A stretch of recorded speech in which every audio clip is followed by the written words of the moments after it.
Start कीजिए। अब ये अपना कैनेडियन फॉल है।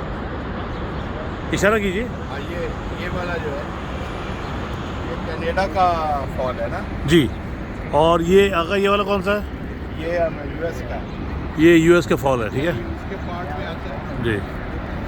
वो यूएस है और ये कनाडा है। हाँ, क्या फिर बोलिए, क्या कह रहे हैं? मैंने कहा इनका यहाँ पे बॉर्डर मिक्स हो रहा है। जी।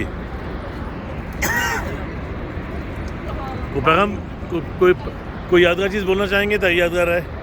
बिल्कुल, ये आज का दिन इस लिहाज से भी यादगार है कि आप जैसे मेहमान दोस्त भाई, शकील भाई, हमारे जुल्फी भाई, अकबर हम सब तीनों इकट्ठे हैं और चौथा मैं आपके साथ, माशाल्लाह। और फिर नायग्रा फॉल और सलामत रखे आपको। इंशाल्लाह उम्मीद है कि आप दोबारा आएंगे इंशाल्लाह। बल्कि अहले खाना के साथ आइए। उस दफ़ा आपकी थोड़ी सी तैयारी वो करेंगे इंशाल्लाह। इस दफ़ा थोड़ा अचानक करना पड़ गया, लेकिन नहीं, जैसे आप कह रहे हैं कि कॉटेज में रहें 2 जी, दिन और फिर घूमें फिरें। बिल्कुल वो असल मज़ा है मना। मैं ये पूरा बना आगा आपके लिए बना रहा हूँ, ठीक है।